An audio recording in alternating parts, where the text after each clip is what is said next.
Hello everyone, welcome to the Fly Racing Can-Am GNCC post-race show here on digitaloffroad.com. I'm your host Jason Hooper, going to give you a quick recap of what went on here at the Mammoth GNCC, the inaugural running of the race here in Park City, Kentucky.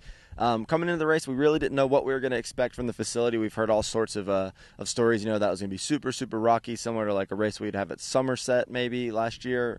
Or then we get here and then you don't really see a lot of the rocks, but there's some there's caves and stuff here, so we figure there's got to be some stuff somewhere. And we knew it was going to be fresh because they had never ridden a race here before. They didn't even have any trails. Every single trail that was ridden on over the weekend, the GNCC track crew cut specifically for this race, which is a pretty unique thing for a GNCC. We have a lot of the tracks that we've been hitting for quite a long time, and everybody kind of knows what to expect. So it was a pretty interesting. We got to get a sneak peek of it yesterday in the ATV race, and really got to see the course take shape. It went from what was just clear cut stuff, brush hogged or whatever, or quad wide, started to get rough because the dirt was soft, and then the rocks really did start to come out. So it was a lot of the guys were kind of confused. They didn't really know what to expect coming into the race, and everybody was got a little bit of an eye opener yesterday. And I think this was one of the ones where there definitely was some benefit to the new rule, letting the pros walk the track before the race. So enough about all the background. You guys just want to know what happened. So in the XC1 class, Paul Whibley jumped out to yet another hole shot. And this time he had Rory Mead and Corey Buttrick in tow. Charlie Mullins and Caleb Russell were kind of buried far back in the pack. And got to say it right now, Rory Mead was on the 300 two-stroke again. We saw him do that. What race was it? I think it was in North Carolina, and it didn't go so well. And he switched back to it, and he said after the race was over that this was one of the decisions that he wasn't sure if he made the right decision coming here because he didn't know how rocky it was going to be. But in the end, racing the two-stroke paid off. So early in the race we had Whibley out front, and it was pretty interesting to see that Rory Mead, he after the first lap, he I guess he had it figured out that he was the fastest guy here because he started working on Paul pretty hard.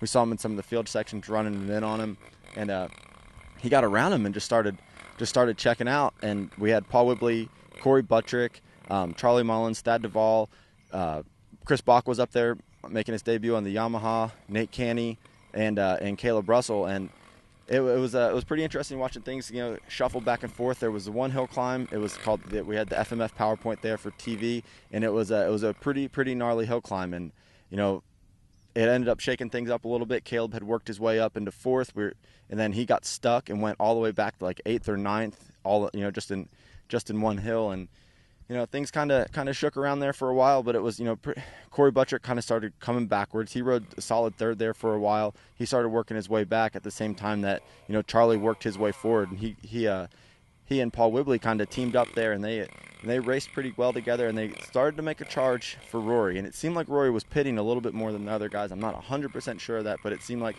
he would pit and the guys would catch him, and it got pretty close there with a couple laps to go where, it's like, maybe Rory's not gonna be able to hold on. We saw him, a couple times out on the track, and he just didn't really seem to have that aggression that he had early on in the race. But I guess the adrenaline kicked in when he realized that there was a chance that he could win this thing. And on that last lap, he stretched it out from something like a 15-second lead and grew it over 25 seconds. And it looked like we were going to have a really good race down to the finish for second and third with Charlie Mullins and Paul Whibley, but with a few miles to go, I'm not sure exactly what happened, but Wibbs kind of dropped back off the pace, and it was fairly uneventful for second and third. Then with a lap to go, it looked like we were going to have a race for fourth and fifth between Caleb Russell and Thad Duvall, so it was going to be pretty much look like guaranteed Thad's fifth consecutive top five finish. But his rear wheel started to come apart. I'm not exactly sure why or what happened there, but spokes started falling out. Wheel collapsed about 3 miles from the finish. He was right on Caleb's rear wheel. It was going to be a solid ride.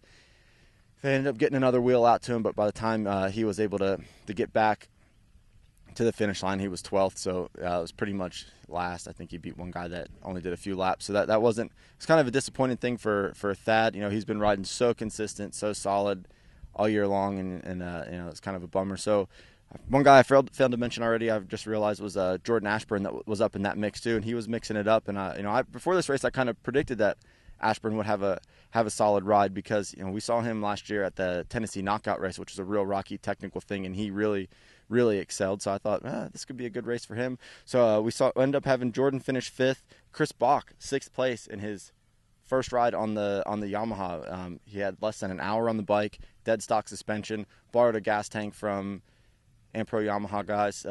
Pretty cool to see him out there, and it seemed like him and his buddy Nate Candy kind of hooked up, and they rode a lot of the day together, back and forth.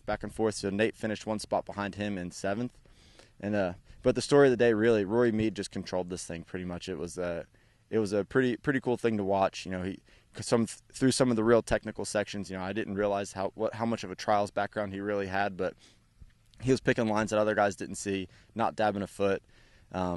Pretty cool. You know, we saw him ride really well in the sand, then not so well in the clay, and you know, he had a really good ride last year at Snowshoe. So I mean, I don't know if I had expected that he would have done this well, but he absolutely killed it, and he's a super nice guy on the podium. He wasn't boastful. He was very, very humble and just really, really happy. So it was pretty cool to see that. A new face, a new winner in GNCC at a new event. So yeah, that was pretty cool.